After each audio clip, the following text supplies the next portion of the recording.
ఈ వార్త ముఖ్యంగా షిరిడి సాయిబాబా తానుకోయటోళ్ళ కోసం. ఖర్చు ఇంకో 500 ఎక్కువ తీసుకోవండి. బాబావారిని దర్శనం చేసుకున్నాక అక్కడ దగ్గర పట్లనే ఇంకో దేవస్థానం ఉంటుంది, ఆడికి కూడా పోయి మొక్కుకొని రండి. ఆగో, ఇన్ని దినాలు లేదా ఈ గుడి, ఇప్పుడే కొత్త కట్టిండ్రా అని మీకు డౌట్ రావచ్చు. గుడి చాలా పాతదే, 400 ఏళ్ళ మీదనే ఉన్నది చరిత్ర. కానీ పెన్మిటి, పెన్లం, ఆడపిల్లలు, మగపిల్లగాడు అందరు పోయేందుకు ఛాన్స్ వచ్చింది. అట్లనే పోయేటప్పుడు నల్ల నువ్వులు, నువ్వుల నూనె, నల్లబట్ట, ఇంత ఇనుపత్తు కూడా తీసుకొని పోండ్రి, మర్చిపోకుండ్రి.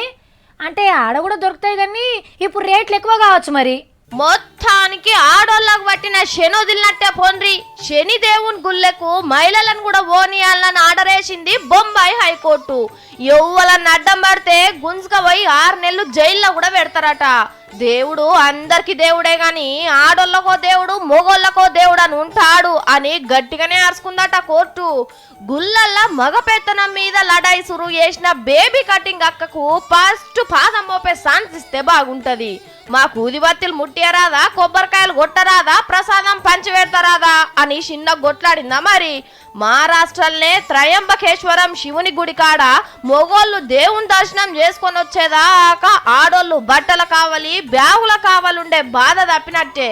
అర్ధనారీశ్వరుణ్ణి కొలుసుకునే భాగ్యం ఆడోళ్ళకు కూడా దక్కబోతున్నది. ఇగేమున్నా శబరిమల అయ్యప్ప గుడే మిగిలింది.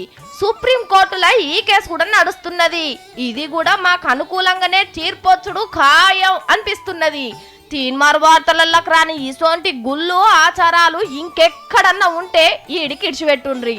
గుళ్ళే అడుగుపెట్టి మాకు ఇంతటి మహాభాగ్యం కల్పించిన మగ మహారాజులు సుఖ సంతోషాలతోని ఆయురారోగ్యాలతోని జీవించాలి అని ముడుపు కట్టొస్తాం.